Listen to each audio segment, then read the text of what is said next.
प्रयास हो रहा है। वो जो फिल्म बनी थी 3 इडियट्स, आपने देखा होगा, उसमें पहली बार किसी इस तरह की फिल्म में या डॉक्यूमेंट्री में किसी में नाम आया था।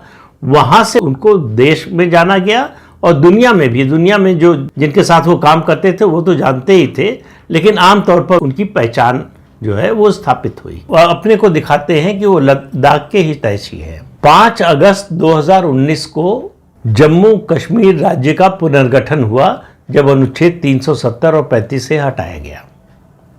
उससे पहले तक 3 दशक से लगभग लद्दाख के इन सारे एक्टिविस्ट, जिनमें सोनम वांगचुक भी हैं, इनकी एक बड़ी मांग ये थी कि लद्दाख को जम्मू कश्मीर से अलग करके यूनियन टेरिटरी बना दिया जाए। अब जब पुनर्गठन हुआ 2019 में, तो लद्दाख को जम्मू कश्मीर से निकालकर यूनियन टेरिटरी बना दिया गया। वो अलग बात है कि जम्मू कश्मीर को भी यूनियन टेरिटरी बनाया गया। अब यूनियन टेरिटरी बन गई तो अब ये उसके बाद से लगातार 5 साल से मांग कर रहे हैं कि हमको राज्य का दर्जा दिया जाए, पूर्ण राज्य बना दिया जाए। अब सुनने में ये मांग लगती है कि इसमें क्या मुश्किल है भाई, अगर वो मांग कर रहे हैं, लोग वहाँ के चाहते हैं कि पूर्ण राज्य का दर्जा मिल जाए लद्दाख को, तो दे देना चाहिए।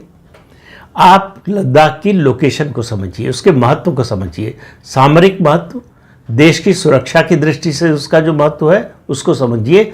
लद्दाख से LOC और LAC दोनों लगती है। LOC मतलब लाइन ऑफ कंट्रोल, यानी पाकिस्तान से लगती हुई सीमा। LAC मतलब लाइन ऑफ एक्चुअल कंट्रोल, यानी चीन से लगती हुई सीमा।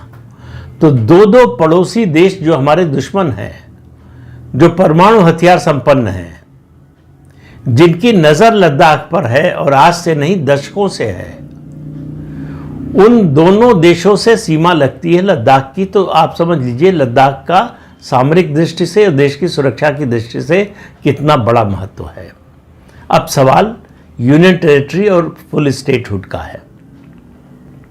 स्टेटहुड देने का मतलब है किसी भी क्षेत्र को अगर आप स्टेटहुड देते हैं, पूर्ण राज्य का दर्जा देते हैं, तो हमारे संविधान में जो व्यवस्था है उसके अनुसार लॉ एंड ऑर्डर जो है स्टेट सब्जेक्ट हो जाता है, वो राज्य सरकार के हाथ में होता है।